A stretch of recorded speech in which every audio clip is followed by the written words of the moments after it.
Hey, I'm Eric, and I'm from the McMaster Children's Hospital Youth Advisory Council. I'm so glad to meet you today. I joined the Youth Advisory Council 2 years ago after being treated at McMaster Children's for a rare stomach illness. The doctors and nurses who took care of me were incredibly kind, and I wanted to show my gratitude for the amazing treatment that I'd received and give back to the hospital community. I'd strongly recommend the Youth Advisory Council to anybody who's been involved with the hospital in some way, whether as a patient or as the sibling of a patient. It's a really fun and rewarding experience, and I can't recommend it enough. I know this pandemic has been hard for people our age. I miss my friends at school, I miss my sports practices. But even though we can't do our favorite things, it's still so important for us to find fun hobbies and activities to help us pass time and stay mentally healthy.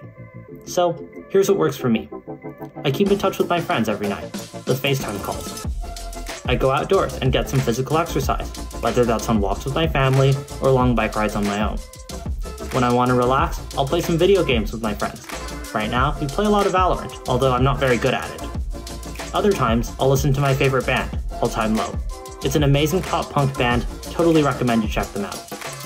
Finally, I make sure that every evening I get a good 8 hours of sleep. It really does make a difference. At the end of the day, this is what keeps me happy and mentally healthy. Find what works for you, we'll get through this together. Before the pandemic started, I would train every single day out on the ice as a national level figure skater. So, it's been pretty tough for me to see all of the rinks shut down.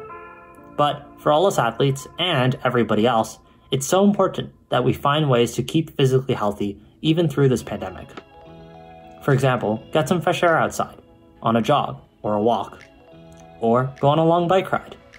I've discovered so many cool parks and places in my city over the past year.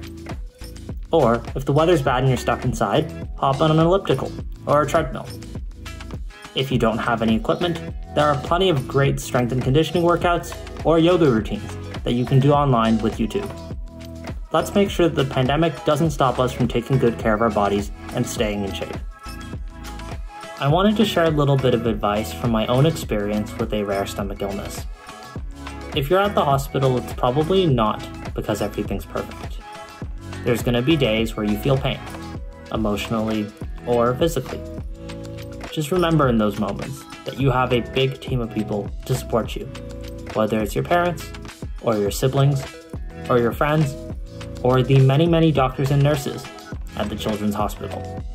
Never be afraid to reach out for help or support if you need it.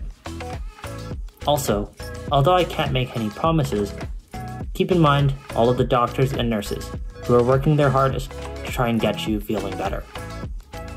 I wish you strength and all the best of luck in whatever you're facing.